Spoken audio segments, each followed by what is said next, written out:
Knicks family, what's poppin'? It's your boy. And excuse me for being a little bit late. I'm just getting over from Sportscaster doing Knicks Weekly. So for those who were there, thank you for joining me. But we got a lot to talk about, ladies and gentlemen. Stev Stoute and his rebranding plan. How is he going to rebrand the Knicks?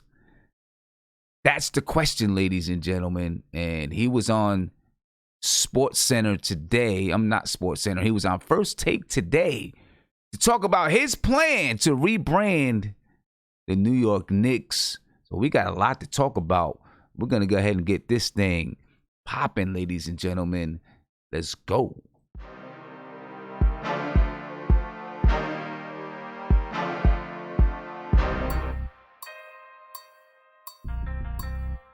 That's the jig.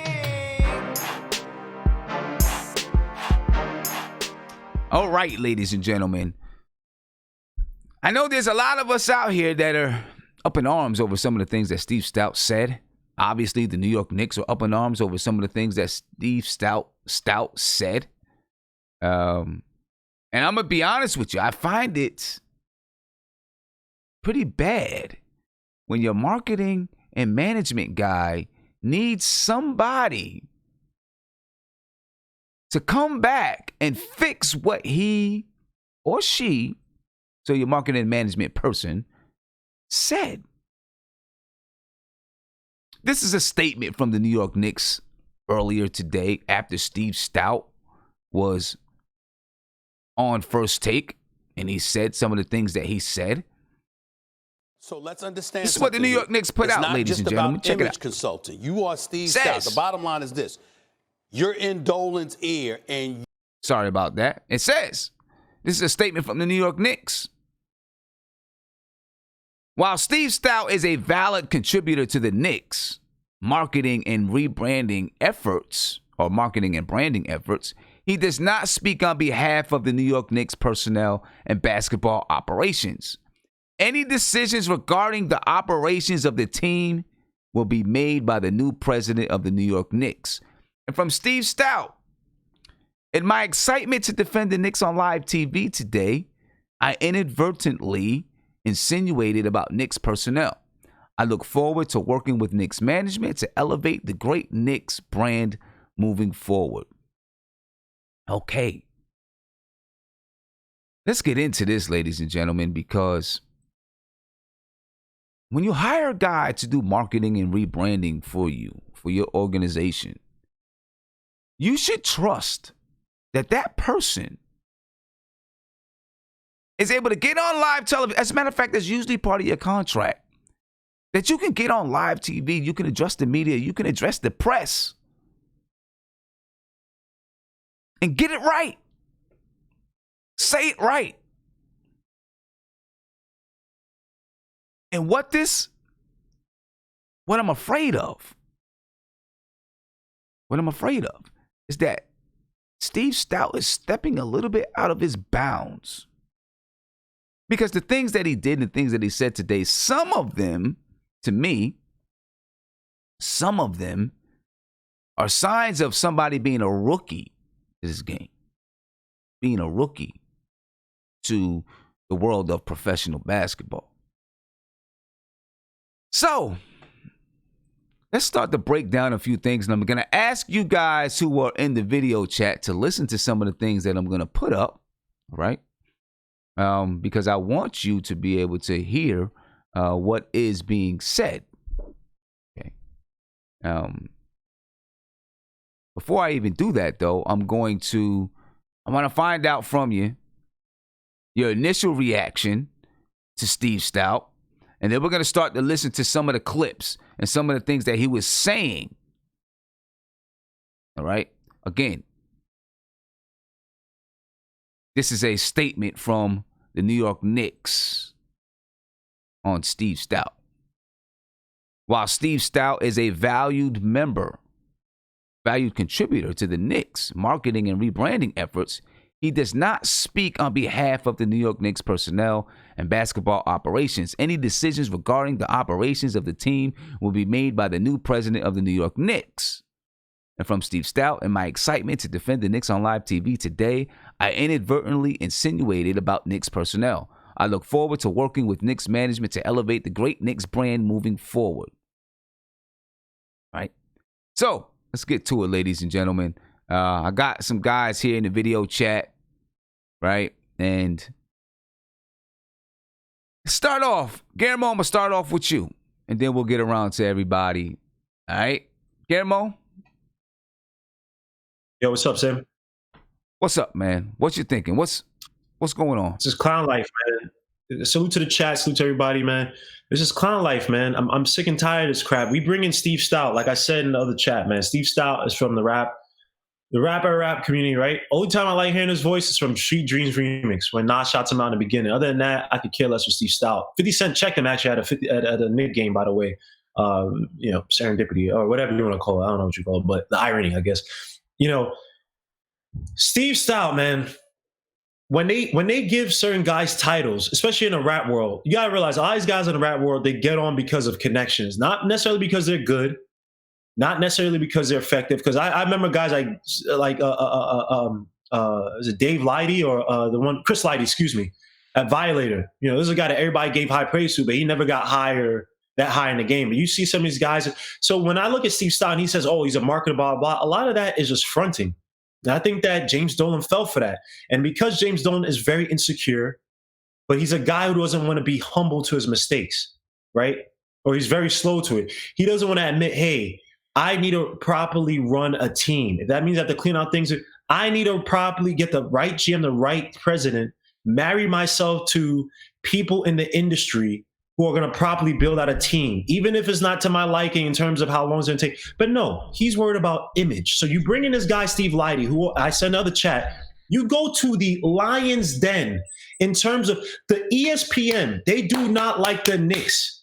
Max Kellerman sits there and cries like a baby talking about, I'm a Lakers fan because they ish on the Knicks. They don't give the Knicks any respect, even when the Knicks are doing good. When Mike Miller was on his little run, oh, yeah, they just mentioned passing. They didn't want to say how better Mike Miller was because Fizdale was their darling.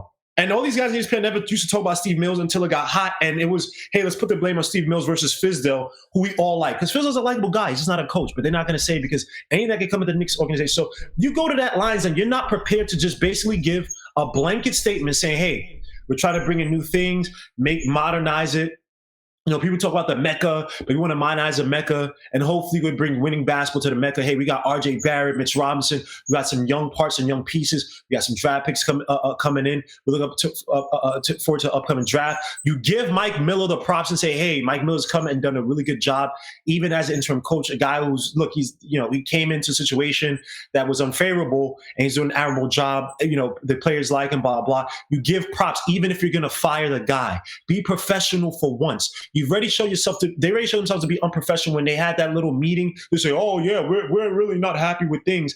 You're basically just putting Fizz out there. Even if you want to fire him, which I agree with, be professional about it, because when other GMs or other execs who are coming from successful trees are looking to build off, they're going to look at the Knicks and say, how professional are you? How much leverage, how much protection do I have to try to do my thing without outside interruption or unprofessionalism that's going to make me look bad?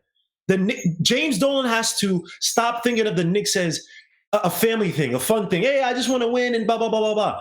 Be professional about the sports team. If you're professional about everything else, entertainment, blah, blah, be professional about this stuff. Stev Stoute, he needs to go back to rap. Go manage one of these little yachties or a little this or little that. Because this is the Knicks, bro. We're not falling for. You can put as many rappers as you want in the halftime show. We're not falling for. You come out and say this. Now Mike Miller might actually be the coach the Knicks need. Imagine Mike Miller going to another team because he feels unsafe or he feels like, oh, man, they really gave me no protection. Imagine him going to some crappy team like the Pistons. Yeah, I hear you, man. Nate or Isaiah, I'm going to come to you, Isaiah. Hey, what's going on, son? Nate, Guillermo got so mad he pushed himself out the chat. See that? Got so mad he pushed himself out the chat. But go ahead, I'm going to let you guys just jump in real quick. Just your initial reaction, and then we're going to listen to some of the clips, all right? I mean, Sim, it was to the point, Sim, all you can do is laugh sometimes, Sim. Because how much LOL Knicks do as fans deserve. When I watched his thing on First Take today, Sim, I was cringing, like literally cringing, and I'm like, is no one there from the Knicks gonna like tell these guys to go to commercial to end this? This was bad. Well, ESPN probably didn't allow anyone from the Knicks to be there. All right, but listen, there were a few things that he said. There were a few good things that he said. It's crazy when it's to the point when you have a dude that's not even part of the basketball operations talking about firing a coach that's coaching the team right now. Like, Sim, what are we doing? Like, you know what I'm saying? Just like Guillermo was saying, just follow the script. Just do the typical answers. I'd rather have that BS than what we got today. I mean, again, what Guillermo said is just about if you want to change how people look at the Knicks, it's simple. Win. Okay. Win. All right. So when we won 54 games, Sim, there was nobody talking about James Dolan this, the Knicks are LOL this. There was none of that when the Knicks won 54 games that year. I didn't hear. Sim, I promise you, and I know everybody that watched that season did not hear anything about James Dolan and LOL Knicks and their dysfunctional that and they're looking crazy this. You gotta win. You can change the Knicks logo. You can go back to old throwback jerseys. You can bring in every rapper you want.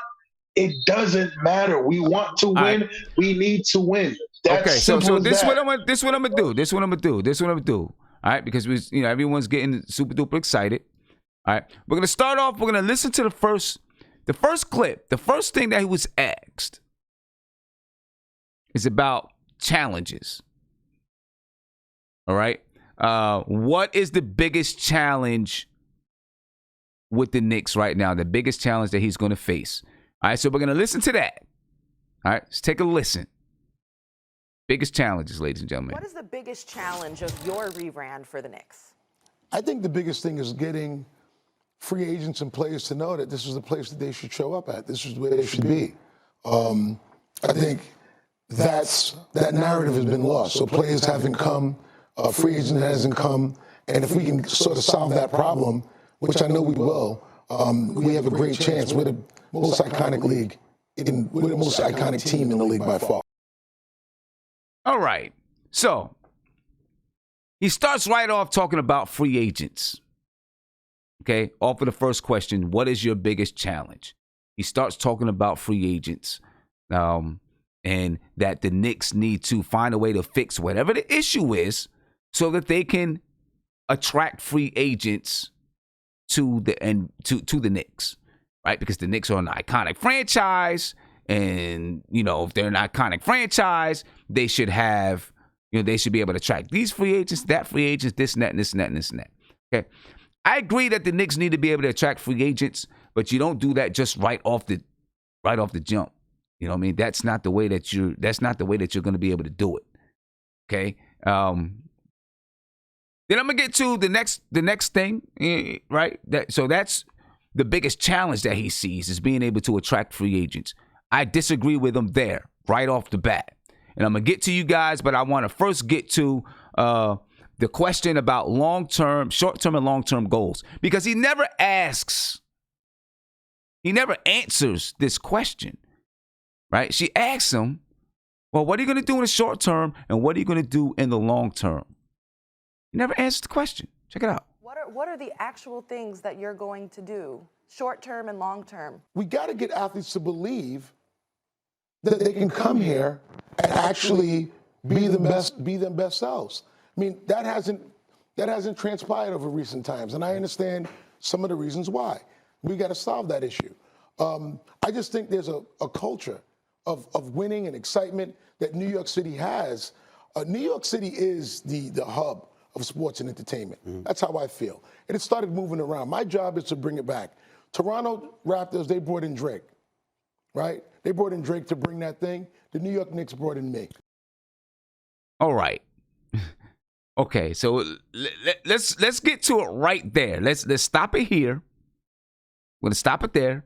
We're gonna talk about that. Okay. So he said in these clips that his biggest challenge is free agents, right? And then he says, when asked about, what are the short-term and long-term goals, basically he said the same thing. We got to make it right for free agents. And then he says, the Toronto Raptors brought in Drake and the New York Knicks brought in me. Buffoonery to me. Nate, I'm coming to you, man.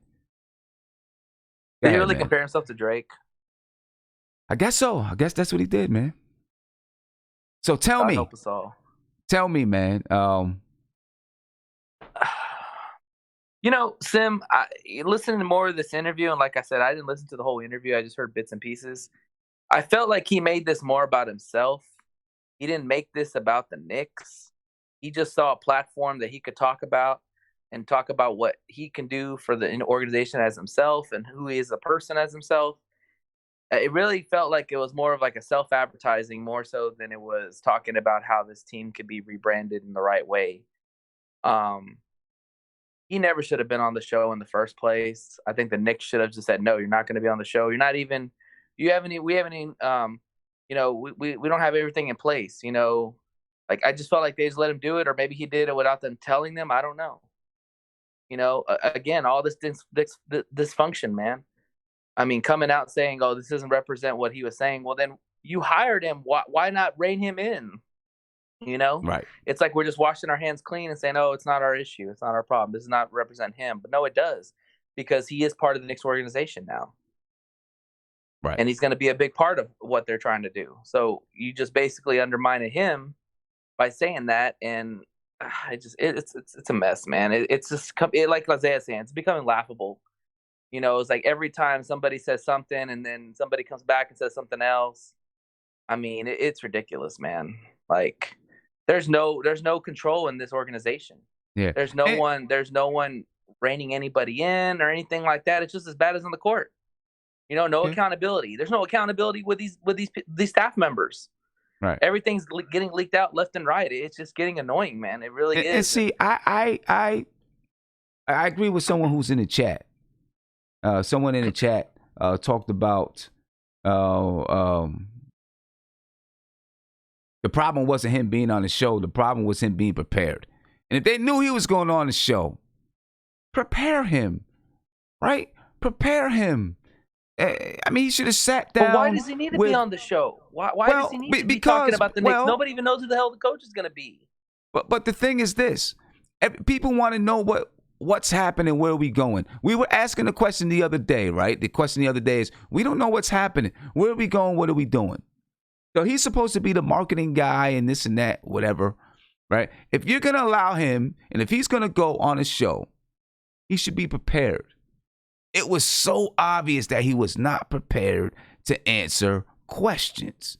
And you knew that ESPN was coming at your throats. There's no questions about that. You knew they were coming at you. Right? Knew they were coming at you. Now, I'm going to say there were some things, and I will play them, some things that he said that I thought was okay, right? That, he said the right thing. There were a lot of times when he didn't say the right things. All right? Let me get to a phone call, then I'm going to come back to you guys, all right? Caller, you're on live with NothinButKnicks. What's popping? Hey, yo. Hey, my man. Guess he's not ready. All right. Well, I guess I'm not going to get to a call. I thought the caller was ready. He was obviously unprepared. Kind of like Stev Stoute. So if you're going to be on the show, if you're calling in and you're going to be on the show, be prepared. Don't be like the commissioner, Stev Stoute, and be unprepared. Call in, know what you want to say, be ready to say it when I answer. Feel me? Let's listen to what Stev Stoute said about his role with the Knicks. organization, ladies and gentlemen. This is Stev Stoute talking about his role. Consultant. You are Stev Stoute. The bottom line is this. You're in Dolan's ear, and you're going to play a role in formulating the new regime. Is that correct? I'm invested in the outcome. I'm working with a management team, Dolan and others. Okay. It's not just Dolan. Okay. It's Dolan and others. Okay? And I'm invested in the management team and the outcome to bring the best athletes, the best management to the city, to the organization. But Dolan's who brought you there. Oh, Dolan, yes. Gotcha. Dolan Floor's yours, Max. All right. So there he said right there, okay, he's invested in the management team, right? He didn't really say, you know, what his role was. He just kind of says, yes, I'm invested in the management team. I'm working with a team. Okay, I like that, right? He's working with a team. A lot of what, you know, what he was saying was, you know, kind of squirted around the answer a lot of times. You know what I'm saying? So I'm still not exactly sure what his role is. Right now, we're gonna listen to some more. We're gonna listen to his impact on personnel and those type of things. That's what's coming up next. I'm still not sure what his role is with the team. And, you know, if it's just about marketing and entertainment, keep him on that side. Don't let him talk about coaching changes. Don't let him talk about the president. Don't let him talk about those things. You know what I'm saying? Now, let's see if this caller is prepared. All right? I'm answering the phone. Don't stout me. Don't stout me right now. Caller, you're on live with Nothing But Knicks. What's popping? Don't stout me, bro. You there? I'm good, brother. All right, what's up, man? You're not stouting me, are you? Stouting me means not being prepared. You're not stouting me, right? No, I'm prepared, sir. All right. So we just listened to, you know, what Stev Stoute, you know, he kind of talked about his role with the organization. I don't know if you heard it. Right. You know, basically he said, you know, it's not just him. He's working with a team of people that includes James Dolan. Right. And if you want to hear it again, you know, listen up. You should be able to hear it. All right. I'm going to play it one more time. Okay. This is Stev Stoute talking about his role with the organization. All right. And then let me know what you think. All right. So let's understand something here. It's not just about image consulting. You are Stev Stoute. The bottom line is this. You're in Dolan's ear, and you're going to play a role in formulating the new regime. Is that correct? I'm invested in the outcome. I'm working with a management team, Dolan and others. Okay. It's not just Dolan. Okay. It's Dolan and others. Okay? And I'm invested in the management team and the outcome to bring the best athletes, the best management to the city, to the organization. But Dolan's who brought you there. Oh, Dolan, yes. Gotcha. Dolan Floor's yours, Max. All right. So that's, hopefully you heard that. That's what he said. That's his role. Okay. What you think about it? I don't know. I think Stev Stoute started feeling himself and just spoke out of pocket. You say you think he's what? It might cost him at the end. This has just happened today. He might not be there in 2 weeks. So, I mean, I just think he just came out of pocket. You know, sometimes you're feeling yourself and he let out the secret. But I mean, it's more of a Twitter thing than anything big. I mean, yeah, is it a screw up? Absolutely. He shouldn't have told everybody the plan. But it's not like everybody on earth wasn't saying the same thing 2 days ago. We need to get a new coach. Whoever the president is, Leon Rose, is going to come in and choose a new guy, and then we're going to switch it up, get a good coach, and it's another rebuild. That's what everybody was saying 2 days ago, but now somebody said earlier it was the way where he said it. It shouldn't have been on First Take. You know, if he'd have said that to Mark Berman drops it, all right. People are going to handle it a little different. So you're on national TV. Everybody already talks down about the Knicks on ESPN, the Knicks hating network. And I don't know if it's just that. And you mess up. I don't know if it's just that. I think it's about he's your market. He's someone who's there to help you rebrand and to remarket the team. And he's unprepared when he gets on television. That is the biggest issue. Yeah, but that's where I say he came out of pocket. You know, I don't think James Dolan will let anybody go up there without having some statement prepared and ready to go.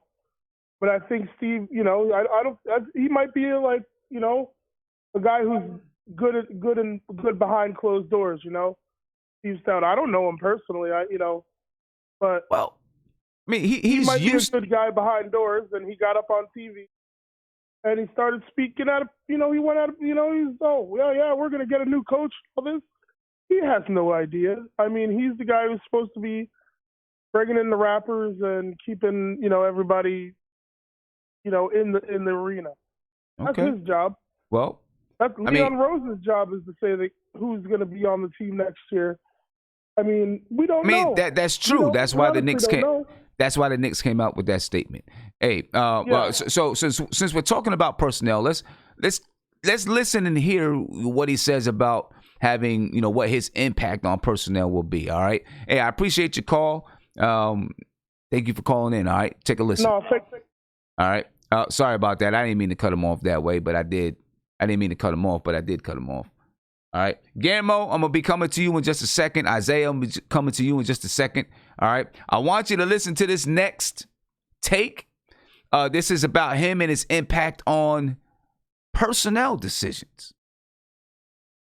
All right. Then we're going to talk about it. Your strategy is a good one. Let's clear the decks and try and get primetime superstars to come and take the money in New York. Right. Look what you can have. Yeah. On the other hand, that has to be on simultaneous tracks with drafting and development. 100%. Yes. So what kind of influence do you have on that side of it, on the personnel side? I mean, we're bringing in a president. Obviously, we're looking quickly to get a president in to help reshape what that's going to be, that coaching team and the development team for our athletes. I am working with Dolan and working with the organization to help as we pick that leader, helping support that leader, whatever he needs to help bring the best teams that he can to New York. All right. So there you heard it. Okay. He's working with Dolan and everybody else to help bring the best team of people to New York in whatever way that he does that. Okay. I don't know what it is, but in whatever way that he does that, he is helping to bring a team to New York. So obviously that means he had his say, not his say, but, he was able to have his opinion about Leon Rose. And I guess he's going to have his opinion about whoever's going to help Leon Rose and all those things. Does he have enough basketball knowledge, though, to really make decisions about basketball operations? Right? Because this is what I'm afraid of, Guillermo. He is a marketing and entertainment guy, right? Not a basketball operations specialist or whatever you want to say. He is a marketing and entertainment guy. How can he have say on personnel decisions? Because if I'm a marketing guy, right, then my mind is going to say, get the guy with the name. Get the guy that everybody wants to see. That's going to put people in the seats. What do you think, Guillermo? You know what I'm actually scared about, Sim? That this is really is starting to look like it's almost as if Stev Stoute is not a PR guy for the Knicks, but he's almost a PR guy just for James Dolan. Think about it. First of all, Max Kellerman, you're an idiot. A PR guy never has any input on they have no input on personnel. They basically, the Knicks want to do this. They want to, hey, we want to rah or be, gritty. You give them that message. You go out there and you put the things, you put the marketing, advertising, or you work with advertising to put a certain image. You have no idea what happens with personnel. And the fact that Max Kellerman asked that, Max Kellerman doesn't know anything about basketball. If you go and watch when he was dribbling a ball on like one of those ESPN shows before, the guy has absolutely no rhythm. He's whatever. he asked a stupid question, and then Steve Stoute answered up with a dumb question too. Right now we're looking for a GM to blah, blah. Bro, just be like, hey, James Dolan's gonna make a decision. Blah blah blah. Things are things are in the works. That's it. That's it. You don't need to talk because you have no idea what the hell's going on, or you shouldn't have idea. But again, the scary thing is that he's not a PR guy for for the Knicks. He's a PR guy for James Dolan. Can I say something about the Drake thing that he said? What did he say? He said that Drake went to the Raptors and blah blah blah. Is that what we're equating to success? Not the fact that they got a new coach and Nick Nurse. Not the fact that they got Kawhi Leonard, who's literally a top 1, top 2 player in the league, and they geared the offense around him. They had guys like Van Vliet. They had guys like Pascal Siakam, OG Anunoby. So they had really good drafting, really good scouting. None of basketball things, just Drake, right? Because that's the case. They had a more memorable guy, the guy who's a mattress guy who's been there for years, who's a better figure in terms of success or in terms of fan loyalty, whatever. And you're talking about Drake? So we're going to bring in a bunch of rappers for us to win games? Is this guy serious? We're going to bring in Pop Smoke to come and get us a few more wins? What is this guy? Are you serious? This is how you know he knows nothing about basketball. He's a fan. Stay a fan, bro. Just stay a fan. It's okay. A lot of people are fans. You're not a basketball guy. Just shut up but just go back to rap. I'm not even trying to demonize rap. Obviously, look, you did whatever with Nas. Nas is one of my favorite rappers. Go back to that. You have no idea what the hell you're talking about, man. This is embarrassing. He's a PR guy for James Dolan, bro. And oh my gosh, James Dolan's coming out and why would James Dolan come out on ESPN to bring this stuff about image? Who does James Dolan party with or have? Does he have anybody who's like a basketball mind in his circle who's like, hey, guy, you're moving wrong? And maybe you know what? That actually might prove another point. James Dolan really has no friends in the NBA. He really doesn't, because it's amazing that have you ever seen James Dolan really, in terms of basketball minds? Like we talked about Jerry West, right? Have you seen him? And obviously, Jerry West is Jerry West, but have you seen James Dolan really associate himself with any guys who were like up and coming at the time, and then now they've become, true stars in terms not of really. James Dolan is kind of aloof, it seems like, in the NBA circles. It seems like it's kind of aloof. Let me get to a phone call. Caller, you're on live with Nothing But Knicks. What's popping? Hey, what's up, man? What's going on, bro? How you feeling? Feeling good, man. Feeling good. I am worried about the Knicks, man. I'm worried about having too many heads to this franchise. We got James Dolan. We got Stev Stoute. We got Leon Rose. All these guys are headstrong guys. Worldwide West, headstrong guys. Who is really going to sit down and make these decisions? We got a lot of guys thinking that they can make decisions. If you're going to go on First Take and have such a blunder like that, it doesn't make any sense. If you're a PI guy, you shouldn't be on First Take. Your job is supposed to be sending out information, not being in front of a camera. So for me, that's a little fishy, and I think that might not work when it comes to the long run of this team. Yeah, after today, you're probably not going to see Stout on many more talk shows, right? Or if he is, they will make sure that it is very well, they're very well prepared. You know what I'm saying? So I don't think you're just going to see him out there. Not after today. Not after the Knicks had to come out and make a statement, to back up, not to back up, but to clean up his mess. Usually that's what, your marketing guy comes to clean up the mess. The Knicks PR had to come and clean up their marketing guy's mess. You know what I mean? So I don't think you're going to see him out doing much more without talking to the Knicks PR. And anything from now, I think, is going to be very bland. Going to be very bland, in my opinion. Let me ask you this. Since Rose hasn't actually come aboard, most likely when he does come aboard, that's when we're going to make a decision on playing our young guys, correct?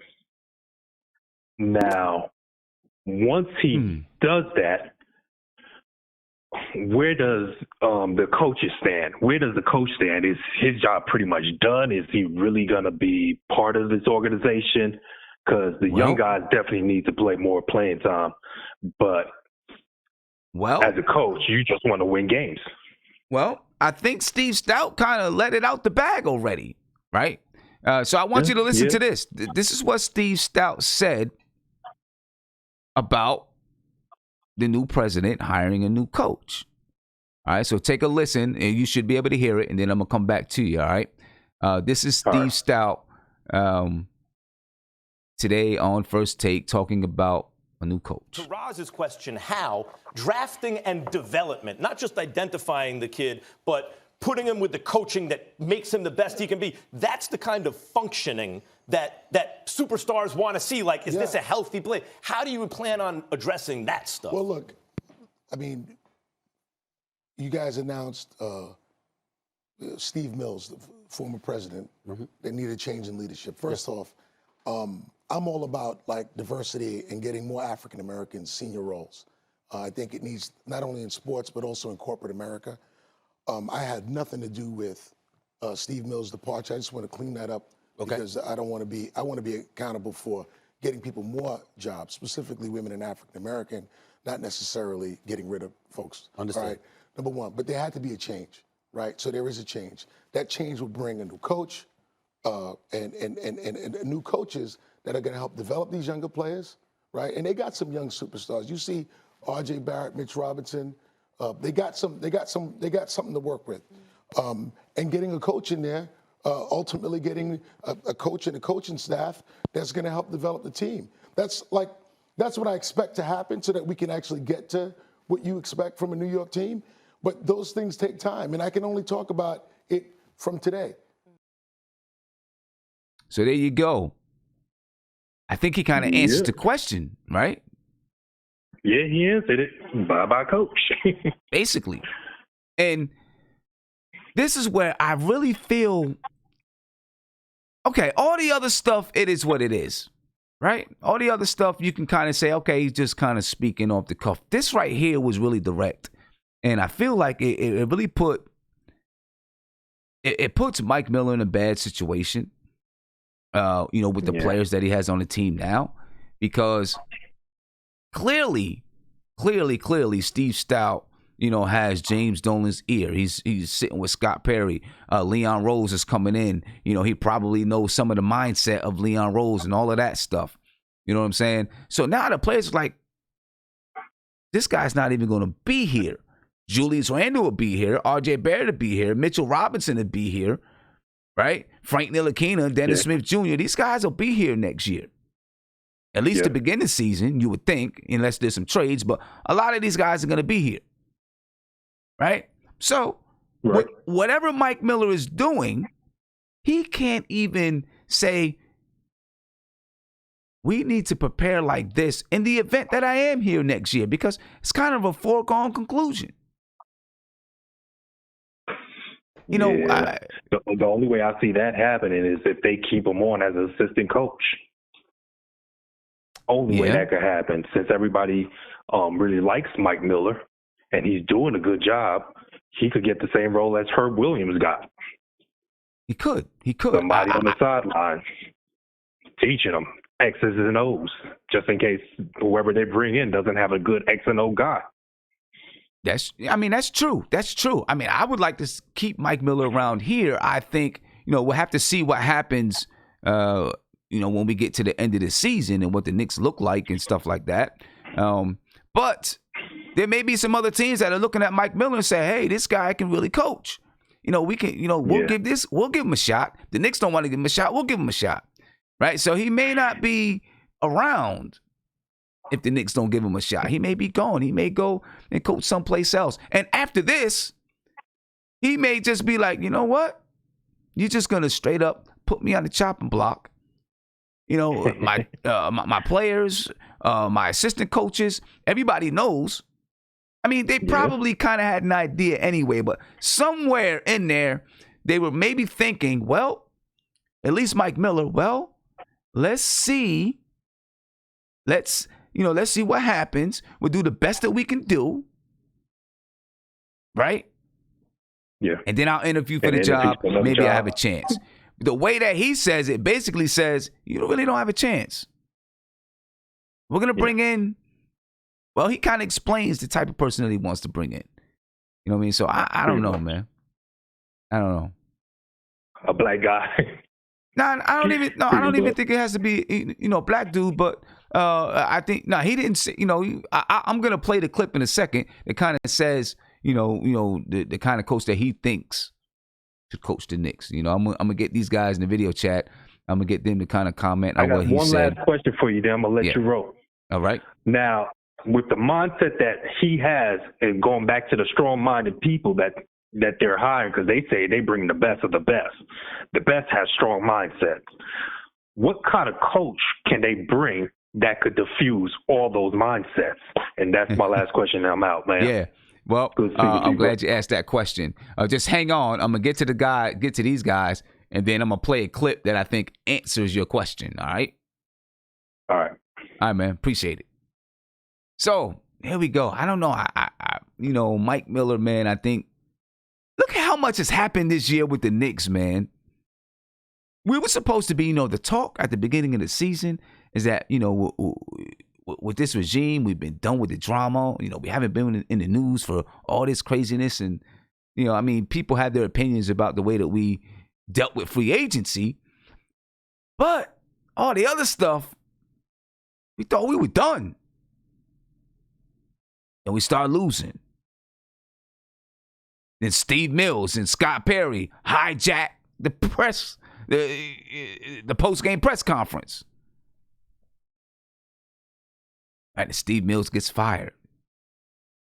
Now, Stev Stoute, the commissioner, Stev Stoute, supposed to be a marketing extraordinaire, public relations specialist, an entertainment king, comes in and that's a really bad interview, and I think he would recognize that as well. I think so. I seen someone in the chat say that he was speaking as a fan today, and he was. I think he was speaking as a fan where he needed to speak as the Knicks marketing guy. Paula, you're on live with Nothing But Knicks. What's popping? Public relations. Hey, what's up, Sims? How you doing, man? I'm good, brother. How you feeling? Doing pretty good. Love the show, man. Listen to the show all the time. It's Mr. Double Up in Harlem.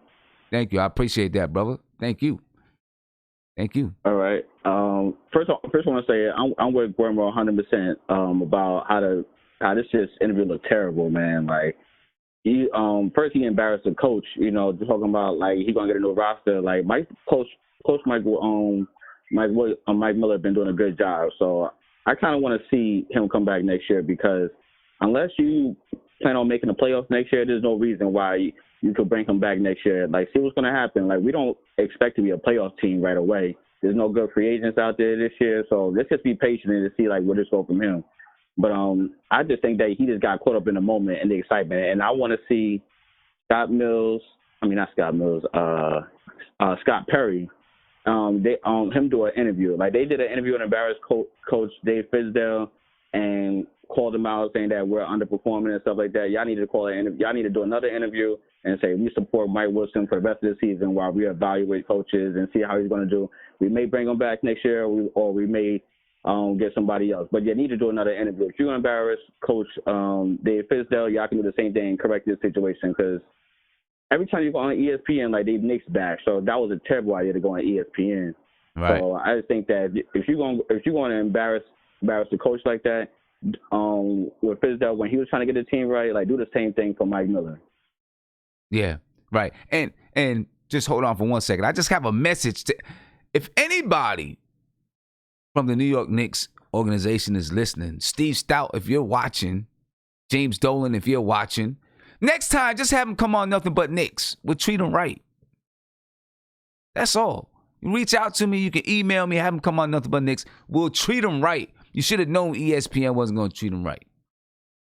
Anyway, exactly. Go ahead, man. This would have been a good platform to do it on, so you can hear from true Knicks fans on how they feel about rebuilding or dreaming, chasing free agents. Like, I'm tired of hearing, we're going to get Giannis in 2021. Like, stop with the pipe dreams, all right? Like, y'all oversold KD for us already. Like, I knew he wasn't coming anyway, but just say we're going to build with the process. We're going to build to the draft and see what's out there and make some moves. You ain't got to oversell saying that we're going to get KD and Giannis and stuff like that. Like, just focus on building. That's what I want y'all to do, and draft the right people. That's it, man. Love the show, man. I'm going to hang up right now, but I love to hear what y'all going to say. Appreciate you, bro. Have a good one. All right, let's get to these guys in video chat, man. And I want to hear what you guys think. Let me see. Nick, I'm coming to you, Nick. So somebody let Nick know I'm about to come to Nick. And I want to get his opinion on what Stev Stoute did to Mike Miller. What do you think, man? His comments about a new coach. I thought, okay, so like personally, I would like to see Mike Miller stay. But when it boils down to it, it doesn't really matter which coach you choose. We have to invest the time and commit to that freaking coach. Like, this hire and fire coaches, it's not good for the young players, one. It's not good for our reputation as a team.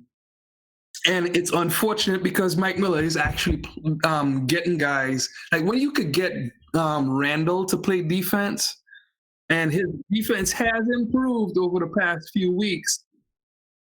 I mean, that says a lot, man. Like, you got to actually start making some type of commitment because, okay, I also had the idea that if you wanted to get Masai Ujiri, you could have stuck with Mike Miller up until you get Masai Ujiri and let him choose whatever you want. That's 3 years. And the Knicks had not invested 3 years in a coach since Van Gundy, I think. I think it was Van Gundy.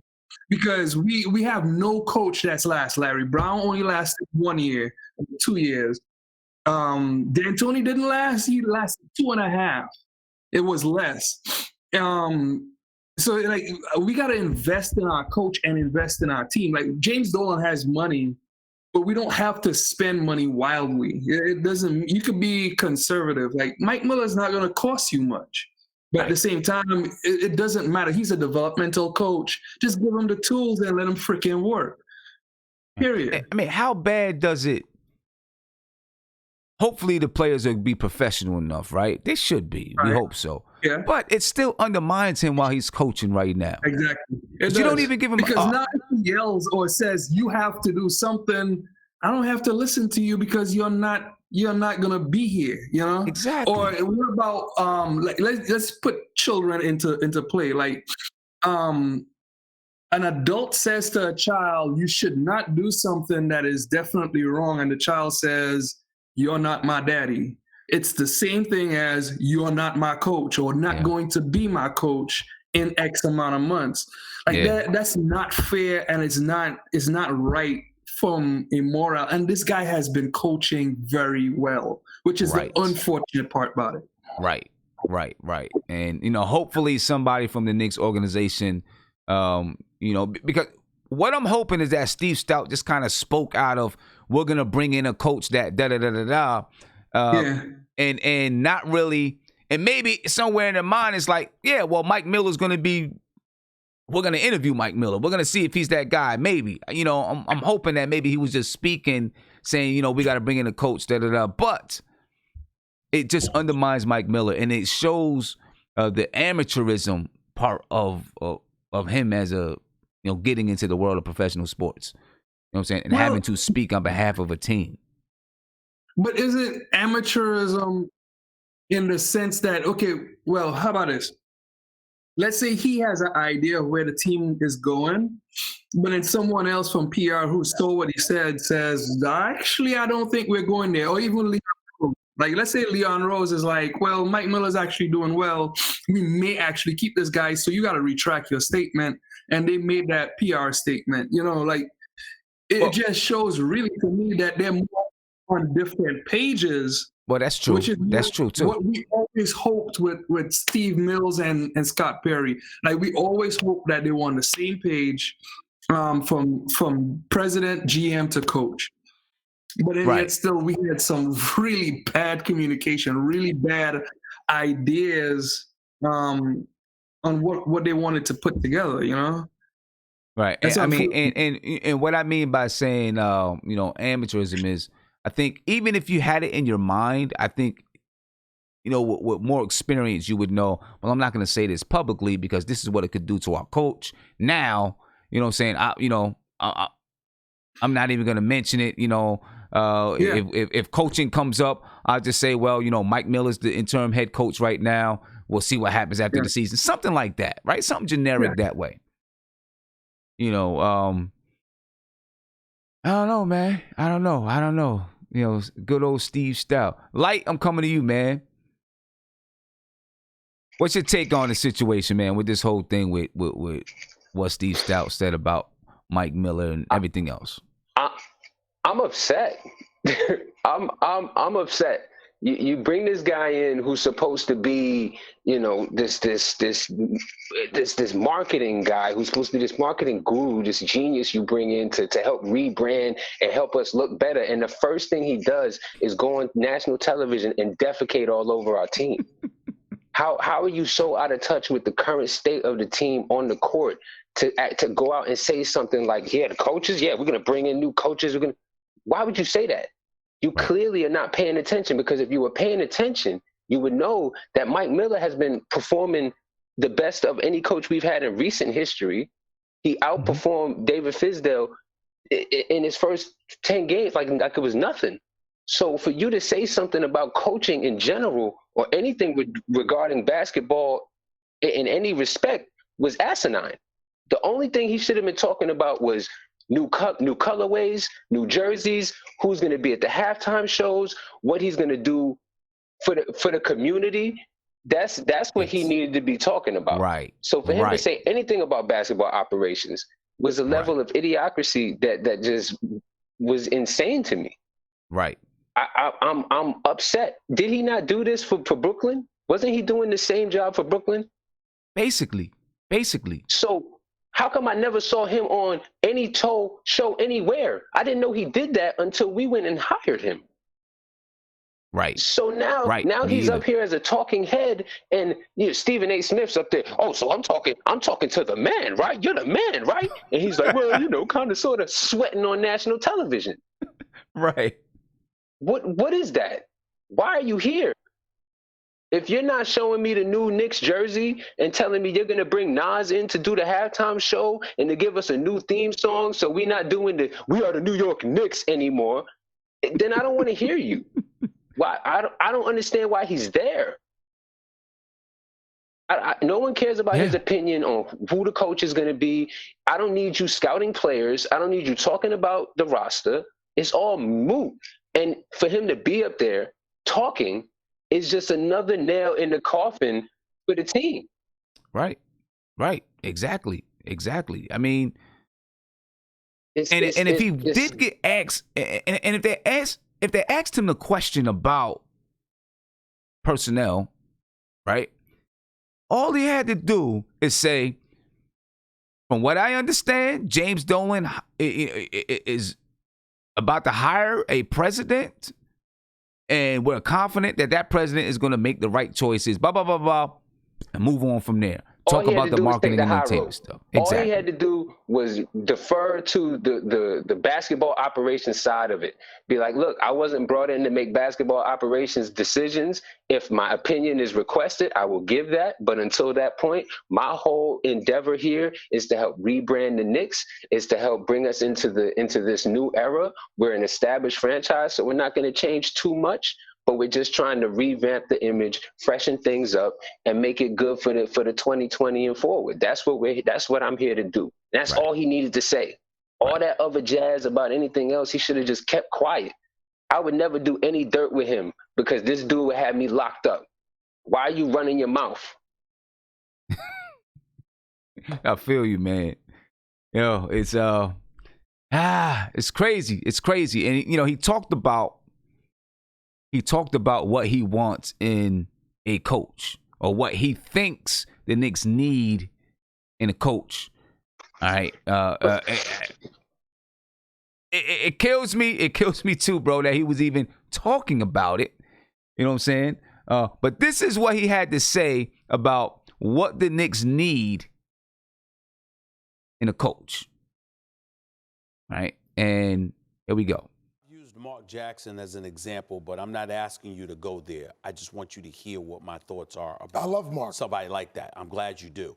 My thing is because of the moribund state of affairs that has existed with the New York Knicks for the last 20 years or so, close to the last 20 years, I think that they need a voice attached to their basketball franchise, meaning somebody that the media sees all the time, that the media communicates with all the time. I think that's incredibly important. You can't just look for a coach. It has to be somebody that can galvanize New York. What do you say to that? I wouldn't disagree with you. I think having, if you don't have a superstar athlete, one singular superstar athlete that's the face of the team, that can talk on the team's behalf, having a coach like that who has the magnitude and gravitas so that the media would love to talk to him and believe him, I think that's super important. All right. Now, it sounds to me, it really does sound to me like he's kind of really parroting some things that Stephen A. Smith said, back in the day, not in the day, but, a while ago about the Knicks needing to have a coach that New York City can believe in, a coach that, can speak New York and all of that stuff, right? Sounds to me like this question here, I don't care what nobody says. And I see, I posted something on Twitter, when people were like, all he did is say he likes Mark Jackson, da-da-da. It sounds to me like this was something that was planned from Stephen A. Smith and Stev Stoute to make a push for Mark Jackson. We know Stephen A. Smith has been pushing for Mark Jackson for a very long time, right? And now Stev Stoute, he basically says the same thing that Stephen A. Smith has been saying for the past year and a half about who you need as the head coach. I don't think that's a coincidence. And I think that Stev Stoute is going to push Mark Jackson. I'm not saying anything wrong or bad, good or bad about Mark Jackson. I just think that he's going to push Mark Jackson. Will he get hired as the head coach? I don't know. But listening to that, I think he's going to push Mark Jackson as the next head coach of the New York Knicks. I don't know if Mark Jackson is the guy that we need, right? I don't know that we need a coach that has this bigger than life personality. I don't know that we need a coach that, can supposedly handle the New York this and handle the New York that. I think Mike Miller is actually doing a hell of a job handling questions in the media. Right? Now, obviously, he's the interim head coach, so some of the questions, some of the things may be tempered. But for what it's worth right now, I think he's doing a pretty good job handling it. I think Stev Stoute is going to push for Mark Jackson. That's just my opinion, ladies and gentlemen. All right, let me get to a phone call and I'm going to come back to the video chat. Caller, you're on live with Nothing But Knicks. What's poppin'? What's going on, son? I'm good, bro. How you feeling? I'm good. Just listening to the show.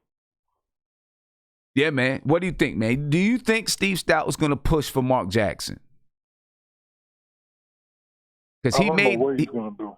He made that saying. Go ahead. Go ahead. Because I don't like his comments. Because that's what we did with David Fizdale, a big name with gravitas, all this and that. I'm not a fan of it. And if you really, with all these headstrong people with egos, I don't see what's wrong with Mike Miller not staying on the job. Now, what I can tell you is that there's somebody that's that he's an insider with the Knicks on Twitter, and he said that the Knicks came out with a statement because Dolan got a wind of it, and Dolan actually likes Miller. He said even if Miller doesn't stay with the job, even if Miller doesn't stay as a head coach, Dolan wants to give him a position within the Knicks, regardless if he wants to take it. So that's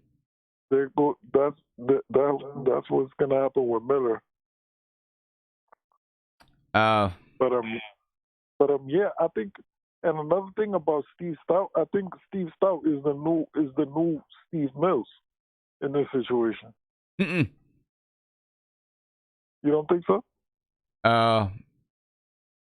Maybe. Maybe. You want to know why I believe that? Why is that? Because Stev Stoute has James Dolan ear, like he says in the interview, and he was a part of the Leon Rose hiring. So a few days ago, Stephen A. was on First Take, and he was talking about how Stout was had Dolan's ear, and he was responsible for Mills' firing, which was false. And then Stout came on today, and he was like, "No, that wasn't true." Da da da. Because Stephen A. had wind of it, because Stephen A. is cool with Rock Nation, right? So that's why I think Stephen A. asked him to get on today on First Take, because Stephen A. thought that Stout had more clout than what Stout had. And I think that happened because Stout was bragging about it. So they invited him on, and then they asked him a bunch of questions that he didn't have the answer for. Yeah, I know, man. I don't know. We're going to find out. It's going to be interesting to say the least, man. It's going to be interesting to say the least. It's crazy. It's crazy. I don't know. But, yo, I appreciate your call, man. I'm going to get back to the guys in video chat. All right? All right, man. I don't know, ladies and gentlemen. I don't know. The one thing, I really do think that Stev Stoute is going to push Mark Jackson. That's just my opinion. That's all I'm saying. That's just my opinion. I think he's going to push Mark Jackson as the head coach. We'll see what James Dolan and everybody wants to do, Leon Rose and all those guys. When you talk about having someone who has this big voice, this big personality, this gravitas and all of that, that can handle, that can speak to the media and everybody's going to believe him and all of that stuff. Right? That's what Stephen A. Smith has been saying about Mark Jackson all along. Feel like that was plotted. I mean, I could, maybe I'm just being a conspiracy theory dude and Guillermo was wearing off on me or whatever. I don't know. I feel like it was plotted a little bit, though. You know what I'm saying? So, I don't know. See what these guys think, man. Light, I'm going to come to you since I was talking to you last. Based on what I was, what you just heard from Stev Stoute, kind of just parroting what Stephen A. Smith has said in the past about reasons why you would hire Mark Jackson. Do you think Stev Stoute might push Mark Jackson? And I'm not saying anything for or against. I'm just asking the question. I mean, I can see that. I can see that. I mean, I think at the end of the day, all he was saying was, yes, it might be Mark Jackson, but I think the overarching concept there is that they're going to push for the big name coach, because I think they've conceded to the fact that they cannot lure a big name free agent to the Knicks. So the closest thing they could do is get a big name coach. And all of that is not even asinine, that's asinine, because you're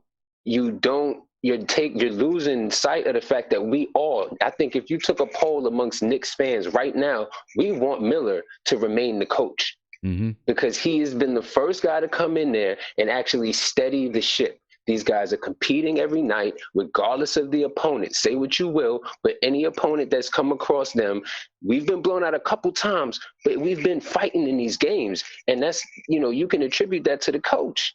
And we like Miller.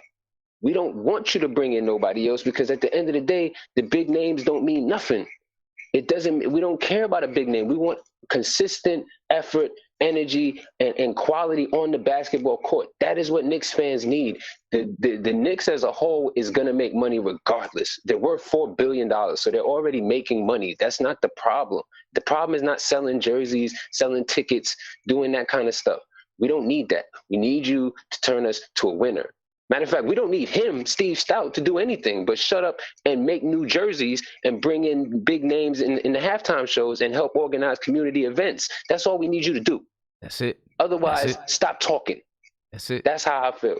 You know what I'm saying? Yeah. If he wants to say, yeah, I want Mark Jackson as the coach, all right, cool. That's no different than Joe on the corner saying he want Mark Jackson as the coach. And that's how anyone in the office needs to think about his opinion on basketball operations. Just go over there and make beats. I don't want to hear you. I'm with that 100%, man, without a doubt. Savvy? What's going on, man? What's going on, man? I'm all right, man. I'm all right. So we're talking about the Stout thing, huh? Yeah, we're talking about the Stout thing, and I played a little clip of him talking about the kind of coach that he thinks the Knicks need. Basically, what he's saying is we need a big name. Yeah.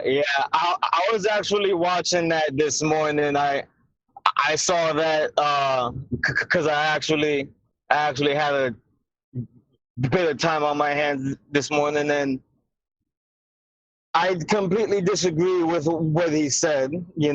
Albeit I will, I guess, advocate for what his purpose is.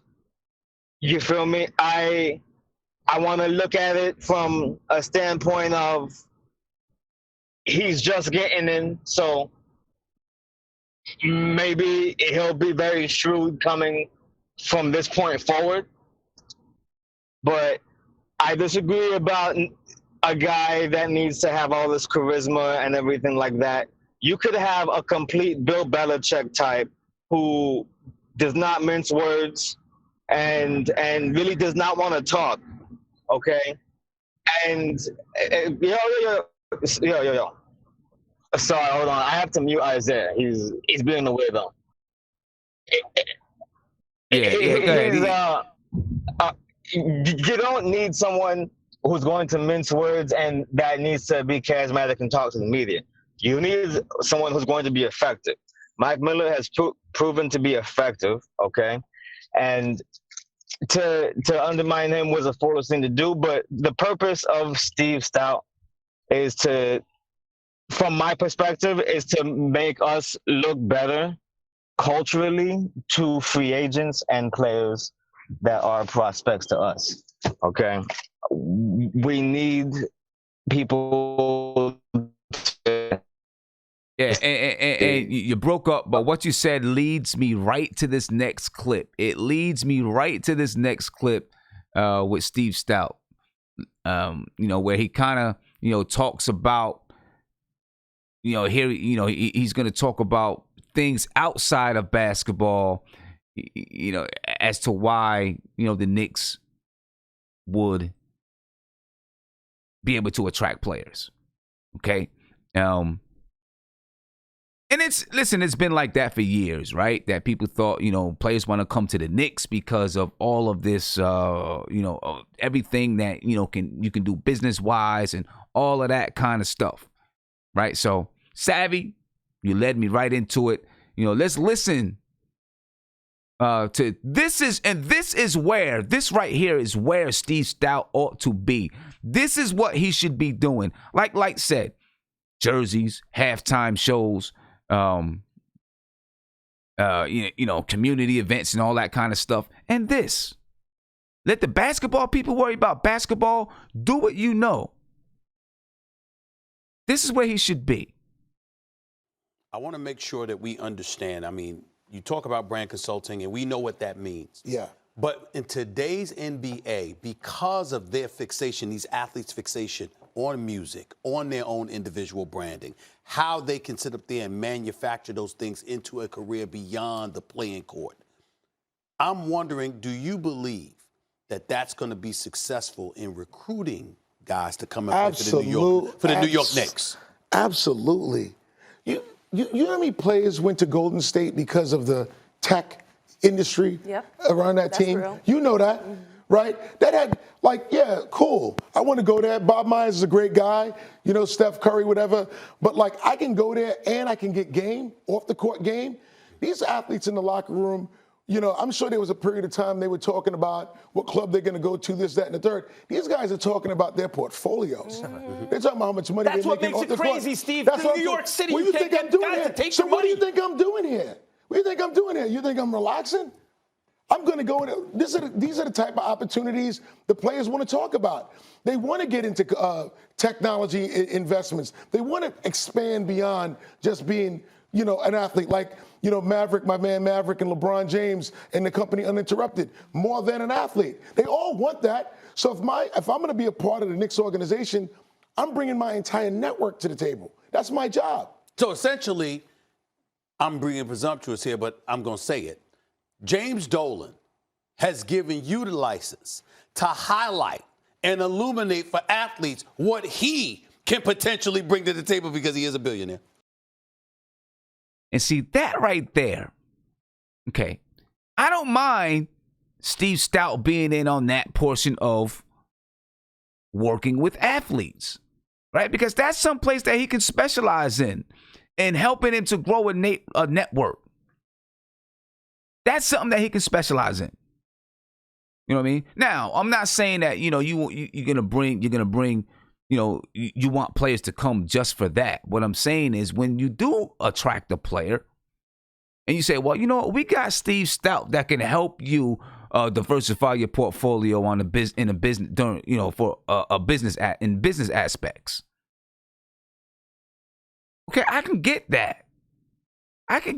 All 100%. You know what I'm saying? You interested in music? Okay, I got some connections for you. Interested in marketing? I got some connections for you. You independent artists? Well, check out what I'm doing over here for independent artists. Right? That's how you can use Stev Stoute. He should not be speaking on basketball operation issues. Things like this. You know what I'm saying? That's how you can use Stev Stoute. Now in the end, he does talk about culture, right? And that he wants to build the type of place where players believe that they're coming in to a place that has culture. Okay. A culture of winning. That is the one thing that I respect that he said, is that, they want to be a place where players feel like when they're coming to New York, they're coming into a culture of winning. This is what he said. Take a listen. You're saying you have to bring a big time, feel to the Knicks when you're going after these players? I think they need to know that we're real and believe, not just know, believe. Yeah, you can come to New York and New York sells itself. But am I going to a place where I believe the dedication to winning and being great is a part of the culture there? And I think that's a role because of the success I've had and other things that I've done. That's a fundamental belief. And I'm bringing that fundamental belief. Okay, so that's one thing. Okay, I'm with that. I do want athletes to feel like when they come to New York, they're going to come to New York and feel like they're coming into a culture of winning, We'll see what's up, man. Caller, you're on live with Nothing But Knicks. What's popping? Hey, yo, my man, you there? No. Oh, I thought I got... Call back, my man. See, I thought I got stouted once again. That's my new word, ladies and gentlemen, stouted. So if you're calling up and you're not ready, you're stouting me. Right? You're stouting me. So if you when you call up, man, be ready. Don't stout me. Don't stout me. That's my new word. I'm using that. Don't stout me. All right. Well, let me get to my guys in the chat. And if my man who just call back, I'll make sure that I get to you. All right. And get to these guys over here in the chat and I just want to get some of their final takes. I don't know if I'm gonna get to Isaiah because I don't think he has a final take. All he does is sleep. Isaiah, go ahead, man. What's your take on all of this? All of this. We spoke about a lot. We talked about a lot. Disrespect. Do you hear this, brother? What? Come on, man. Come on, man. Oh, my bad. See, this is my the fault. one. I'm cutting you off. I'm going to my caller because see, this is the reason why somebody sent me a message today and said, "Yo, Sim, stop herbing Isaiah. Don't herb that man. We already know he's a herb, but you ain't got to herb him live on the show. But when you do stuff like this, you got to get herbed out." Caller, you on live with Nothing But Knicks. What's popping? How you doing, Sim? I'm good, bro. How you feeling? I'm doing really good. Love your show, by the way. Thank you. I appreciate that. Yeah, so basically, I just called just because, like, I don't know. I just feel like with this whole commotion, I just feel like we as Knicks fans, we're just being a little bit too overreacting, or I guess a little bit too emotional. I mean, of course, I definitely do agree with you that it was a terrible decision to do, the interview with ESPN First Take. But at the same time, though, I do kind of agree with him that, well, I don't want to say I agree with him, but I want to say that I do appreciate the fact that he was able to go to ESPN First Take, with, talking to, Stephen A. Smith and Max Miller, and definitely, try to put his input, and definitely try to be honest, about, what direction we'll be going at, not only for this season, but the season after. So I just kind of appreciate the fact that, he said, yeah, we want to attract players. And I think that's a really huge factor. I feel like this, something that really, like, we really need to, focus about. So I just want to know more of your insight, and what do you think? See, I think that if he was going to go to First Take, my big thing is you got to be prepared. Yeah, he was woefully unprepared, in my opinion. Unprepared to answer questions, and you had to know that they were gonna come at him and they were gonna really try to light into him. You know what I'm saying? And then you got to understand how to you got to be tactful and understand how to say things and what to say. And I think because they was coming at him. I mean, they were coming at him. Right? They were coming at him. And because they were coming at him, I think he got a little bit, I don't want to say nervous, but the anxiety, you could see him sweating. The anxiety was picking up. Right? So because of that, he didn't know exactly what to say and how to bring it out because he was, there was so much coming at him at one time. And I think it kind of, put him on the spotlight a little bit. I mean, he put himself there, though. I mean, the thing is, if you're going to do that, you have to be ready for it. You got to be prepared. And I think the Knicks did a bad job of preparing him. If they were going to allow him to be up there, they did a bad job of preparing him for it. There was some good things that he talked about. You know what I mean? It was kind of all over the place. So I don't know if anyone truly knows what his role is. Right? Is he helping with operations or not? Now, the Knicks put out a statement and said he's not helping with operations. All right? What exactly is his role? I think the Knicks need to clarify that to everyone. They may need to clarify it to Stev Stoute because maybe he doesn't know exactly what his role is. I think they need to clarify to people what his role is. Go ahead. Now, I just said I think they need to clarify what the role is.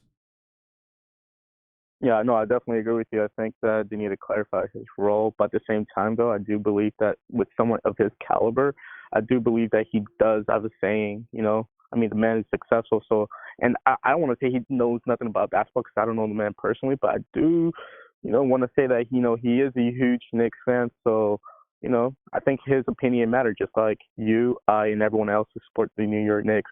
But another question, this is going to be my last question, Tim, but I just want to know, like, if you were, Dolan or you were Leon Rose, who would you want as the Knicks head coach? And you could be real honest, though, because I feel like, Mike Miller, he was brought as an interim head coach, and I feel like this is all pre-cated. I guess, they knew that. I mean, I guess Mike Miller knew that he wasn't going to be the head coach after this season. He was just, pitching in for, David Fizdale, who did a terrible job. But really, speaking from the heart, who do you want as a Knicks head? Do you want Mike Miller for the long term, or do you prefer, someone else? Because for me, I would say Mark Jackson, but I just want to know your opinion. I want to give Mike Miller a chance. I would give Mike Miller a chance. And here's the reason why. When I'm looking at the team right now, right, and I see what happened when Mike Miller was the you had David Fizdale, he was 4-18 or whatever. Then Mike Miller took over, and they start getting. You're starting to see them get better. You're starting to see them develop some kind of an identity on the defensive end. And if this identity continues going on throughout the remainder of the season, I think there's 28 games left to the season. And if they continue to show this same type of defensive intensity and defensive energy, I'd want to see that continue. Right? And we still haven't been able to see what he can do when he has a training camp to himself. Right? So I'd let him know, say, listen, because it's tough. Because obviously 2021 is going to be the year, and you already know it. You heard everything that Stev Stoute was saying. The Knicks are going to try to bring somebody in 2021. That's why they're doing this now. They're trying to get this set up so 2021, they can try to go after some big fish, right? Very big year. So I feel like if they're going to bring in a new coach, they want to bring them in this year so that they can have that coach put something in place. And then when it's time for that free agent class, they say, look what they got in place. I think you can give Mike Miller that shot to be that coach, because I think he's starting to put something in place. If you listen to other people, other players that have coached or been coached by Mike Miller, his scouting plans are on point. When talking about scouting other players from other teams, the scouting plans are on point. He's kind of that. He's not going to give you this big personality in the media. He's just going to get to work. He's like a workaholic type of guy. It's like a Jeff Van Gundy. Now, Jeff Van Gundy now has a media presence, right, about him. But he's like that. He has that workaholic type of guy. Listen, I'm going to get to work. I'm going to figure this out. You know what I'm saying? And, it's like I can picture Mike Miller in the office, after 3 o'clock in the morning after a game with steam coming off of the bald of his head, because he's thinking so hard, trying to figure out how do we make this team better? You know what I'm saying? Yeah. That's why I think he's a guy that instead of talking about the work ethic, he exemplifies the work ethic. He shows the work ethic. I definitely agree with that. You know what I mean? Yeah. And, I think you want that in what we're trying to build. So I like Mike Miller. I would try to give him a chance. Yeah, I definitely agree with you. I think you somewhat kind of convinced me, but one thing that Stephen A. Smith said, and I do definitely agree with him, is that, we do need someone that's galvanizing. I'm not saying that Mike Miller's doing that yet, but with the aura of Mark Jackson and what he did with the Golden State Warriors before Steve Kerr, I don't know, man. I just feel like Mark Jackson is just that special. And I know he has a lot of baggage, with this religion, Christianity, which, there's no problem with that. But I feel like he does deserve a second chance, but that's for a different topic. But I do feel like it would be cool to see Mark Jackson and, Mike Miller working together, collaborating, coexisting together as head coach, and the other, which, Mike Miller is definitely going to be the assistant, galvanize and reinforce the New York Knicks. But I know you got to go, my man. I just have one more question. I don't know if you've been watching college basketball or, basketball around the world, but, I feel like, we're going to be in another position. We're going to be in the position of, probably getting a lottery pick. So who do you got for this year's, for the upcoming NBA draft? Honestly, I don't even know. Up until this point, I've really been, focused on our players and the trade deadline and what's going on throughout the season. And, I coach. So I've been, kind of into that. The coaching is coming down. We're entering playoffs now. The Knicks have passed the trade deadline, so I'm really going to start to focus on college basketball. So, I really don't even have an answer for you for that one. Don't worry about it, man. Thank you so much. I really appreciate it, Sim. Keep going, Appreciate man. it, bro. Love your show. Appreciate it. Thank you. All right, ladies and gentlemen. It's been a good show. Spirited show. Let me get back over here. Maybe Isaiah is ready. You know what I'm saying? I ain't got to kick him off. Isaiah? All right, man. Go ahead, bro. Can I just say one thing before I talk, Sim? Go ahead, man. Say one thing. Shout out to our brother Go Maz. He's all the way in India, and this is so Yes, dope, sir. man. Got a dude from India on the chat. Yes, sir, man. Yeah. That's pretty Ain't it dope. funny? We talk about the Knicks brand, but you got people that never stepped foot in New York City and are New York Knicks fans. You know what I'm saying? You know, it's not the brand. That's beautiful, man. That's beautiful. Bro, it's not the brand, and I'm going to talk about this before I get off, but it's not the brand. It's the product. And there's a difference between the two, right? There's a difference between the two. Now, obviously, your product can make your brand good or bad, but we have a brand that is well known. It's the product. You know, sometimes you have like Nike. They got a big brand, but sometimes they make some trash shoes. Yeah. Right? They still got a brand, and they still got a good brand, and people still go out and buy Nikes, even though some of their shoes be trash. Right? Like if you go buy some JCPenney Nikes, they're gonna be trash. They're gonna be ugly too. But anyway, go ahead, Isaiah. Yeah, I just wanted to say that's beautiful, man. We got a brother in India here. But tonight, man, I mean, good discussion tonight. We gotta pray and see some, because you know what? I'm really gonna be super, super disappointed if we just revert back to 2003 through 2010 Knicks, where we just go back to making dumb decisions and trying to do the quick fix and trying to put a band-aid on a dam. And it's like, man, it's like, it's to a point where it's like, when have the Knicks ever had cap space and had lottery picks, that 7 lottery picks? The Knicks have never had this. And I just hope that, the next GM and the next president just doesn't screw that up, son. Because if you wipe the dirt off this team right now, you can see the gold, and you can see the future that the Knicks can have if they just stay the course and do the right things and build through the draft and build the right way. That's going to bring the free agents. That's going to do. You know what, son? We can't keep saying to these players that you're going to be the one to save the Knicks. No. You got to bring the play. You have to develop the players, develop the coach, and develop a culture that's going to bring people over to the Knicks. Just for an example, the Golden State Warriors. Sad to say that the Knicks did want Steph Curry, but you know what? It didn't happen that way, and he went to the Golden State Warriors.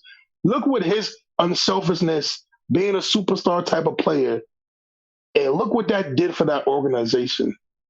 You know what I'm saying? And then you got all these guys. You have the Kevin Durants that want to go play there because of the unselfishness and the style of they playing.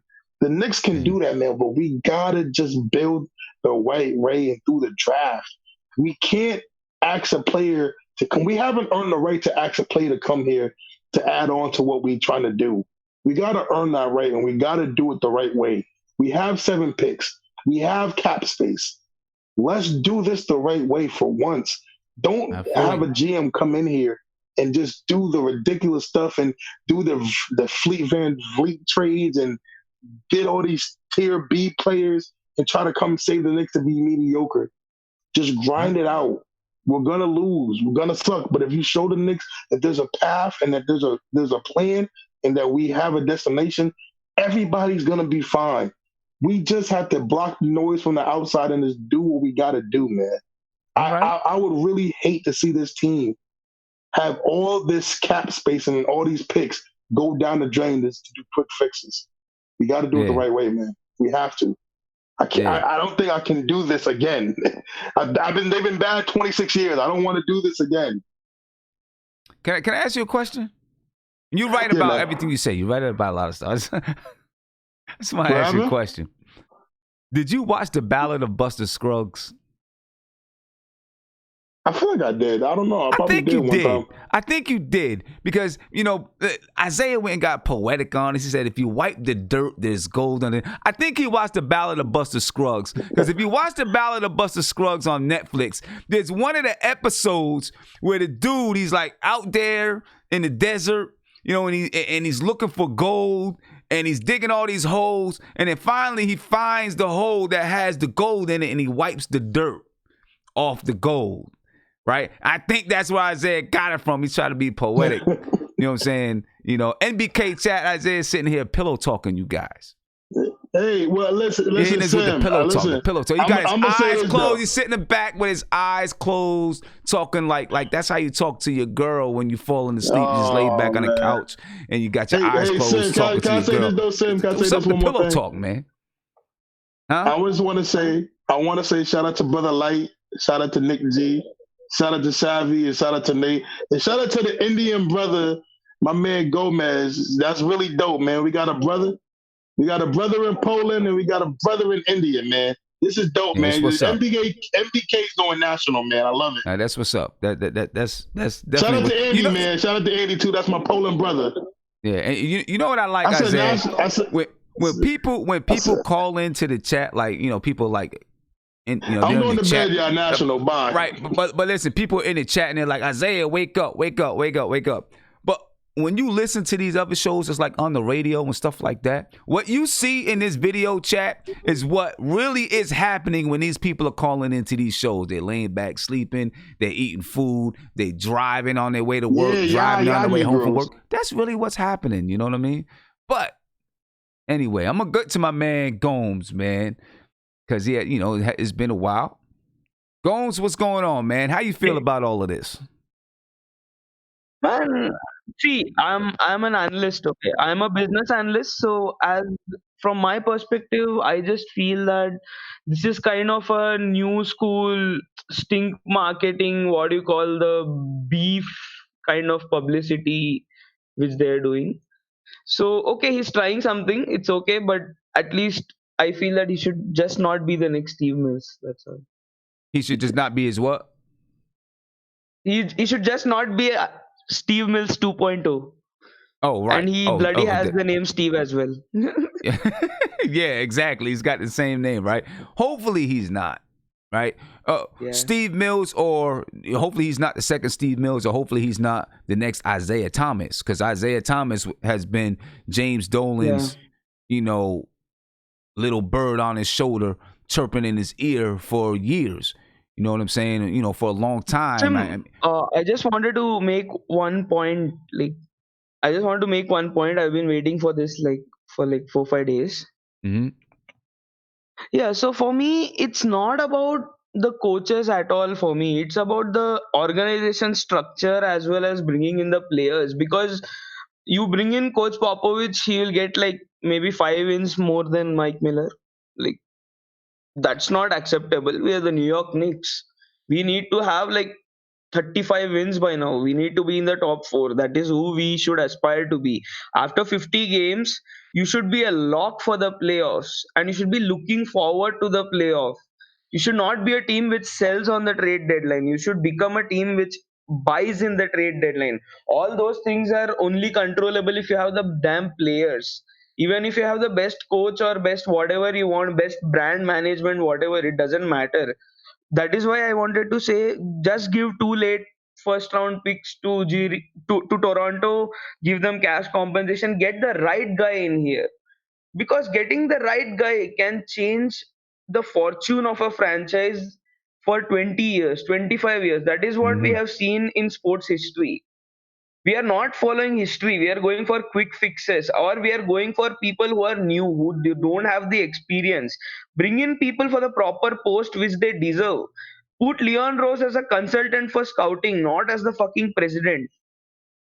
Sorry for swearing. But you're right. Yeah. Thank you for saying that. But you're right. You're right. I agree with you. I agree with you 100%. I agree with you 100%, man. With this whole Stev Stoute thing, I feel like we're just taking the wrong angle, right? Taking the wrong angle instead of focusing on, like you said, Gomes, instead of focusing on organizational management and the structure of the organization and being strong there, because that's going to lead to bringing in the good players and developing our players and all of that stuff. Instead of focusing on getting that straight, we're focused on we're focused on all this glossy stuff, right? Instead of focusing on, it's like you want to make a cake and you go out and buy the icing first and you don't have any of the ingredients for the cake. So your icing just sits up there and it's not doing anything worthwhile. You know what I'm saying? See, one more thing which I say is the team needs your help is detrimental to the team. It should be like you can help the team. That is how the player should feel when he's come into the team. So all these kind of things could be managed only if you have a good organizational structure. That's right. Yeah, exactly. I'm with you 100%, man. I'm with you 100%. Well, let me get around to everybody. I'm glad that you was able to go. What time is it there? It's 12 in the morning. It's 12 noon almost. 12 noon. Okay. Well, I'm glad you was able to. It's midday for me here. Yeah. It's 1:20 a.m. here. I'm gonna be getting off in about 10 minutes. Glad that you was able to get to your beds. Yeah, exactly. Let me get around and get these other guys' last words, man. Nick, man, you got a couple of last words. And do me a favor, chat.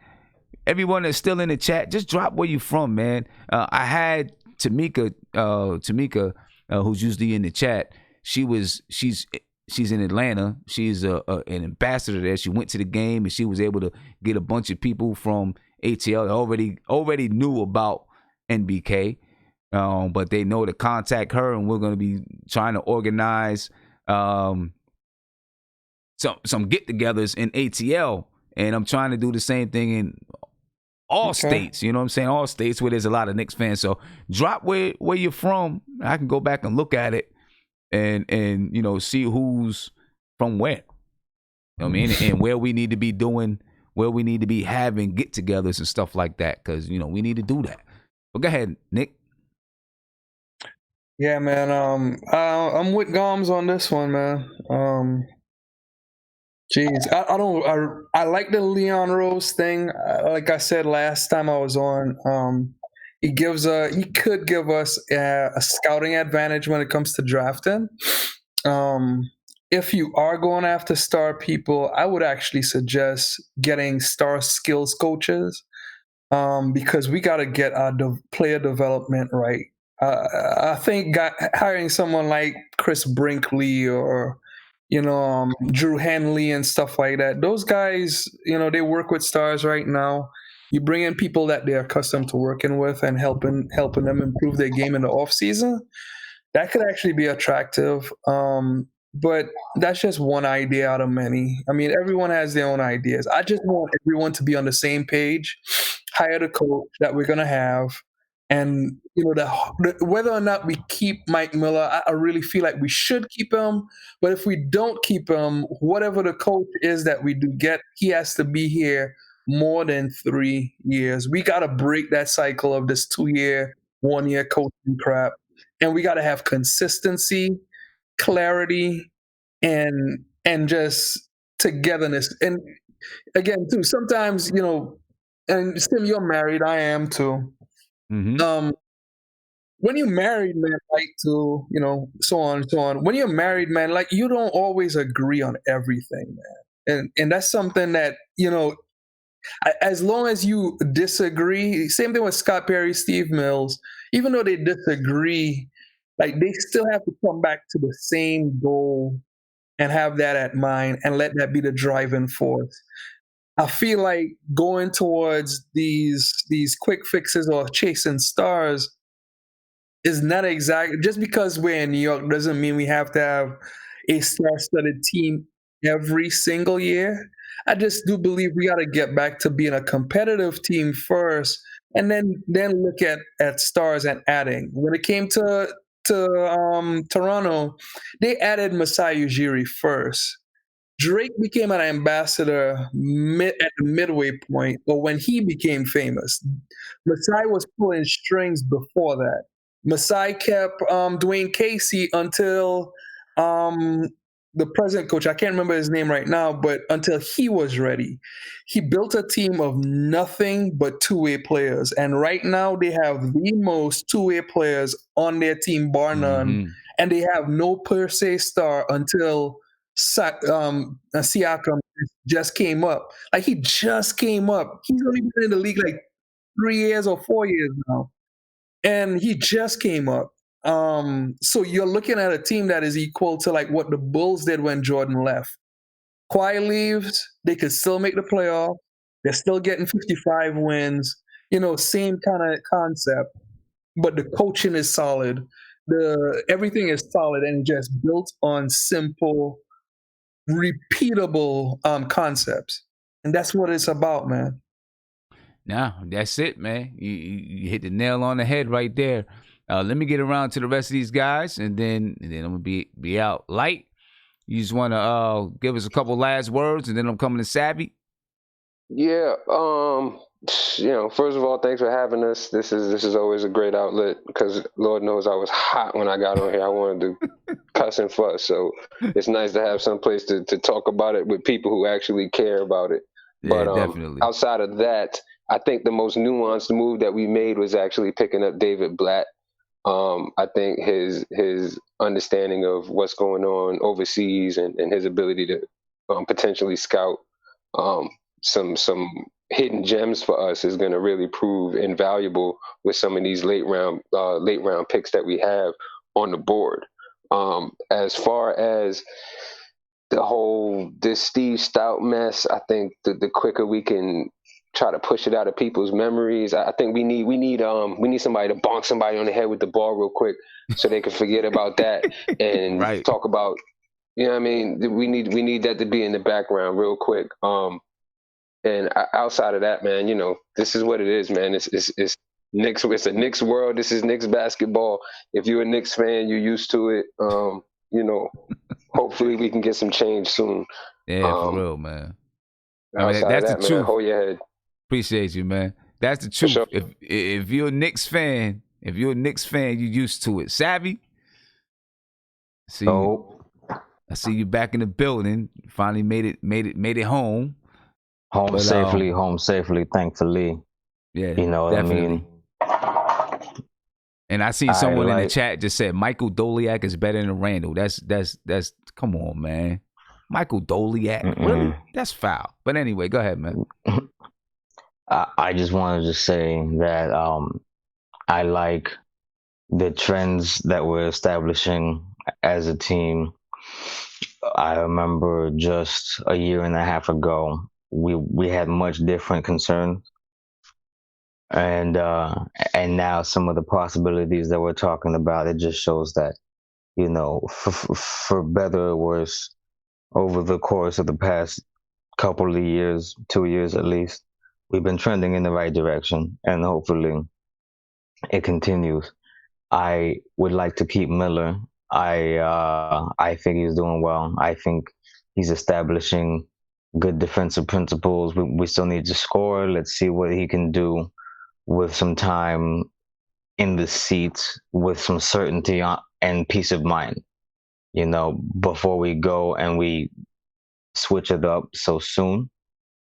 I think Stev Stoute should focus on making sure that players want to be here, and not undermining, staff. I think Scott Perry, I appreciate him being mindful and I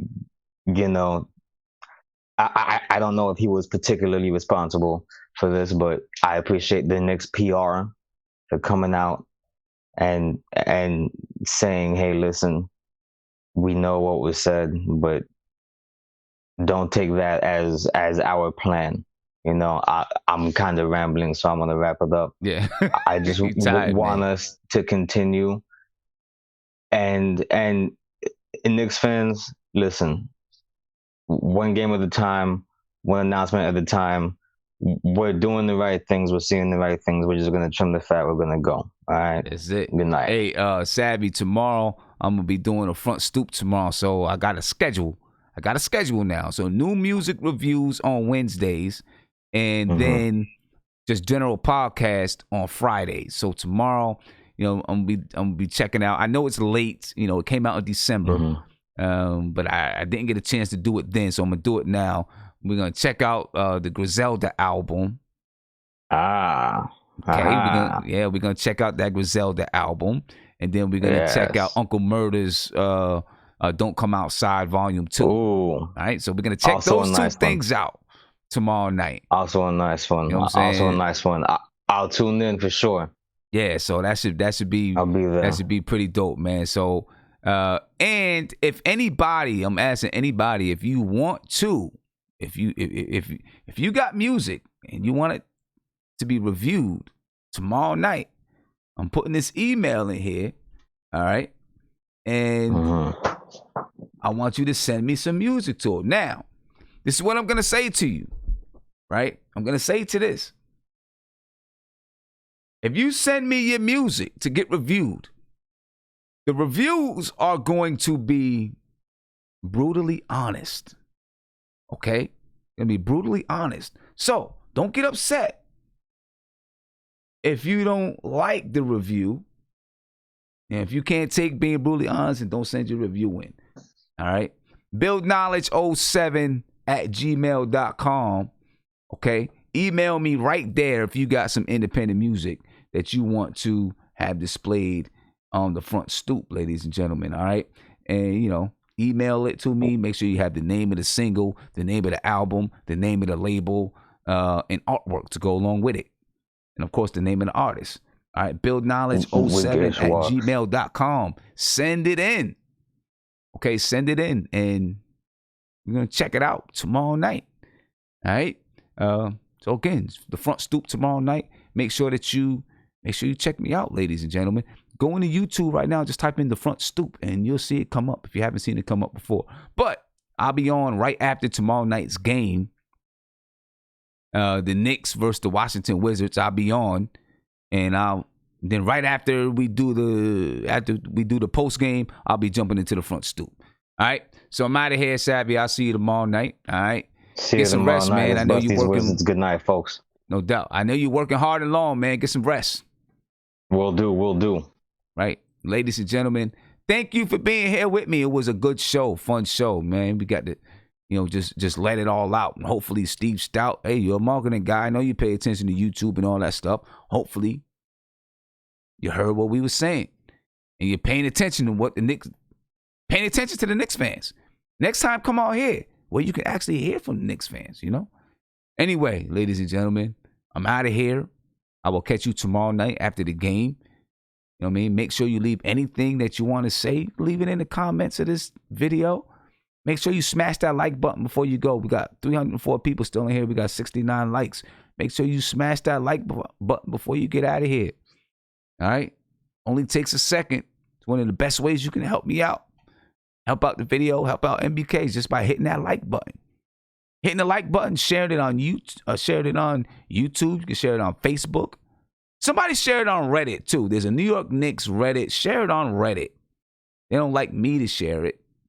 They want somebody else to share it. So share it on Reddit. Get it out there. Anyway, ladies and gentlemen, I'm out of here. I will catch you guys tomorrow night. Subscribe to the channel if you haven't subscribed. Ring that notification bell. You'll be notified anytime I go live, drop a video, or post in my community section. I'm out, ladies and gentlemen. Peace.